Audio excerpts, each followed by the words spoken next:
So let's look at the laws of the universe, or the karmic laws of engagement. I did this illustration back in the 90s when I first started being curious about how we could move beyond suffering by understanding the laws of the universe. This image is free to download from my website at hopeivesmauran.com under the Art tab. So let's look at the principles of truth that are in action and that are causing the responses, the karmic responses to every action we take every day of our lives. There is one overriding law of the universe, and that one overriding law is non-injury. You could say it's kindness. In a field that is a non-dual field, where everything is one, where there's a, if you would say, an information field, you could call it the nervous system of all life, interconnected. Of course we don't want to hurt ourselves. Of course we don't want to hurt anybody else. And so if we just live our lives by the law of non-injury to the best of our abilities, we are creating very good karma. And then there is the law of attraction. We've all heard of the law of attraction. Our thoughts, our emotions, our desires, and our fears are all highly magnetic, attractive forces. Because as you can imagine, if we are attracted to things of a similar vibration, then when we put forth something, we seem to attract it into our experience. Mark Newkirk said in his talk, What's Happening 1, like-minded people are attracted to each other across space and time, which looks to be synchronicity, but in fact is just physics. I love that quote. So thoughts create, emotions create. Anything you see in this world that humans have created was first a thought that was then energized by emotion and then created into something you see. The chair you sit on, the car you drive on, was at first a thought.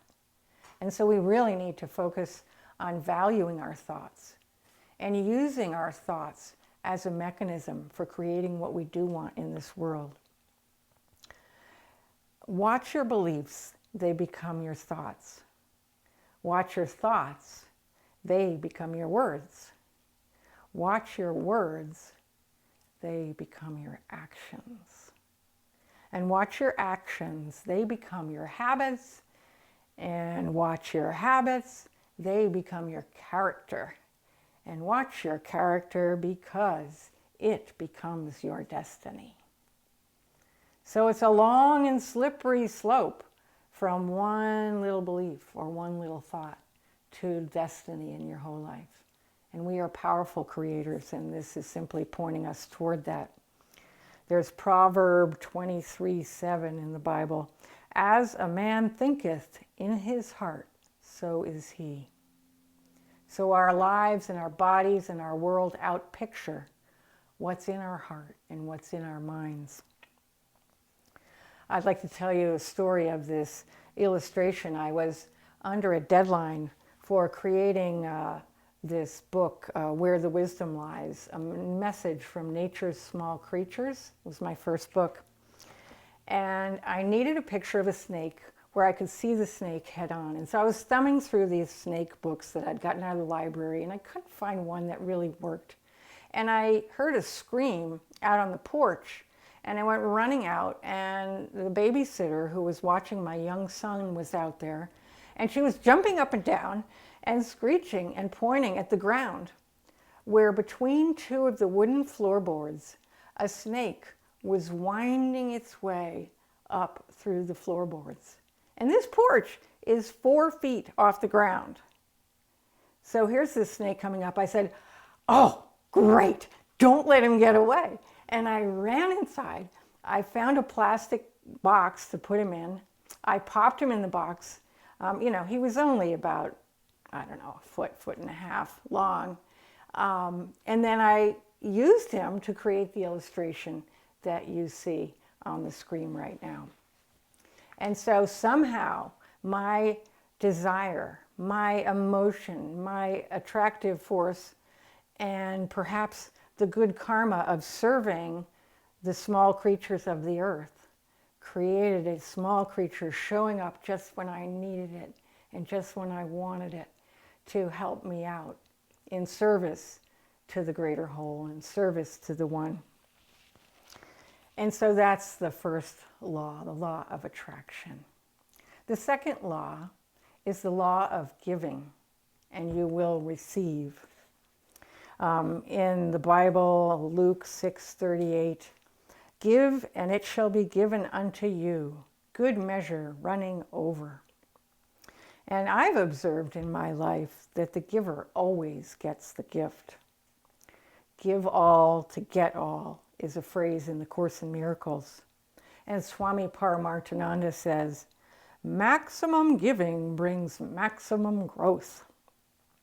So this law is sort of counterintuitive. You must give in order to get, give in order to receive. For example, if you want to find love, if you want to find a relationship or a partner, become effervescent and filled with love and spill it out into your world in all directions in order to attract the kind of relationship you might enjoy.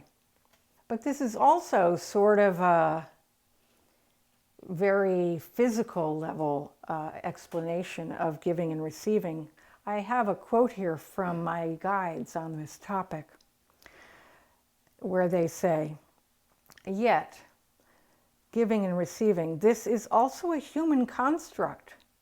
Divine constructs entail less investment in acquisition and more certainty around the wisdom that, quote, I am that one, worthy, whole, complete, invincible, limitless, and thus not requiring anything to make me any more at any level, end quote. And with that stance, our higher self may further reside within our beings. That's a quote from my spirit guides. And so, as we claim ourselves as consciousness, the whole idea that we need anything, that we need to receive at any level, is no longer valid, essentially, because we are everything already. We are whole and complete already, as the non-dual self, as consciousness. Then we're going to go on to number 3, praise and gratitude, or the law of increase. Loving thoughts open doors that criticism and judgment have locked tightly. Raymond Hollowell, author of The Laws of Life, calls it the law of increase. And this is something like the world is a big Walmart store. This isn't his illustration, it's mine. And this world is filled with everything you could ever want in this store. And the way you pay for it is through praise and gratitude. So the money, the currency is praise and gratitude in order to bring to you the things that you want, in order to increase, expand the love, the praise, the wonder in this world. Praise, love, and gratitude all create a broad highway of abundance. When we praise, we have opened ourselves up to what we appreciate. And in praising God, in praising the source, we allow the abundance of all potentials to flow to us. And it really works quite well in relationships where things aren't going well. If we can only focus on the things we love, on praise and gratitude for our partner, it has the ability to transform the relationship over time. And then the 4th law is the reap what you sow law. And this is, you need to plant a seed in order to eat the vegetable. You need to put in the work in order to get the result. That's unfortunately part and parcel of this physical world and what we need to do as humans. To have high interest is not enough. We must inject the interest into our daily labors. So a little sweat equity toward what we want to reap and what we want to sow is an important ingredient. One understanding is that the supply house from which you reap never runs out. It's a spiritual supply house that is with us all the time, not bound by limitation and encouraged by action. That's a quote, partial quote from Raymond Hollowell's book. And then there's the law of disciplined action, number 5, where we must learn to value the discipline that it requires in order to achieve anything on this world. As I was preparing this talk, I was so reminded of the power and the energy that comes into you once you discipline yourself to focus upon something that needs to get done. In Hollowell's book, he talked about Abe Lincoln and his mother, who taught him that the beginning of wisdom was not imposed by discipline, but the beginning of wisdom is first the desire for discipline, the love of it, the voluntary choice of it. And thus, Lincoln learned that discipline is the high road that leads to everything that makes life worth living. So if we want to be a great athlete or a great musician, we must value the discipline of time and energy it takes to do that. Some of the quotes are like, God helps those who help themselves, or praise Allah and tie your camel. So that's the law of disciplined action. And then we have law number 6, the law of non-resistance. I like to call this one, don't fight the field. Don't fight the information field. Don't fight what the world is handing you. Work with whatever life hands you. If you got lemons, make lemonade. In retail, this might be called the customer is always right. And it's also why they have self-opening doors in stores, because they want to invite you in. They don't want to resist your money. They want to invite it in. At the Big Y stores here, they have a garage door size opening into the grocery store, so that there is no resistance between your pocketbook and your entering the store to open it and give them your money. They are inviting prosperity in. They are not resisting it. In martial arts, the dodging moves of the energy of attack could be called the law of non-resistance. I think perhaps the source of many a husband's practice of saying, yes, dear, to whatever his wife asks is the law of resistance in action. Jesus' way of saying this was love your enemies. And Hollowell explains that by saying, when we do good to those who hate us, in doing good, we are raised above the thought of hate. And so it can no longer touch our life. And so we out-frequency hate by forcing ourselves, by commanding ourselves, by transforming ourselves into a loving state. And then the 7th law is forgive all. Forgiving is a really powerful practice because it is not a world, in fact, it's just one. So we might as well just forgive everything that's happening. Jesus on the cross was said to say, Father, forgive them, for they know not what they do. Forgive them because they don't realize that in hurting me, they hurt themselves. The Course in Miracles is based on this forgiveness, and their forgiveness in the Course is complete and profound forgiveness. And they explain it that the separation from God never occurred.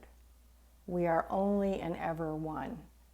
And so anything that is happening in this manifestational reality, in this physical world, has never actually occurred.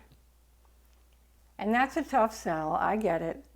But if you practice this, and if you hang around with people who practice this kind of thing, you can, step by tiny step, get to the place where something happens that in the past might have really gotten you upset, and you just let it roll off your back like water off the back of a duck. So forgive all. And then there's the 8th, law of obedience to the field of one.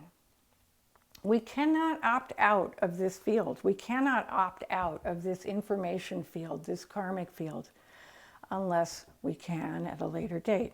But we need to work with these laws until we understand karma. So these laws are inherent in the field, and they are part and parcel of what we need to do and who we are. So here's a quote from Hollowell. Our mistakes are largely due to the fact that we have obeyed more readily the laws of earth than the laws of spirit. We have subjected our ideas to the outward appearance of things rather than to the inner truths as the law teaches them. That's from Raymond Hollowell's book.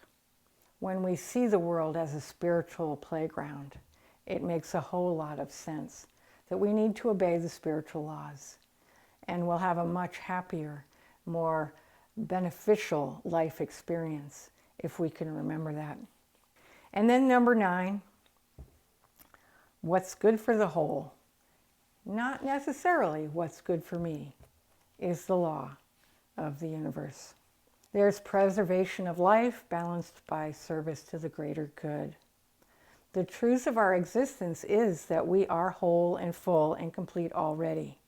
And this field of engagement is trying in the only ways it has at its disposal, given our resistance, to steer us toward unity, towards love, towards understanding who we truly are. So karma is active at the level of physicality, at the level of Maya and illusion.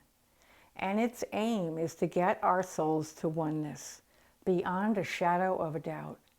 And that's an important understanding, that we need to not just think, not just hope, not just even believe. We need to know that we are all one for the magic of this to transform our lives and our interactions with the world.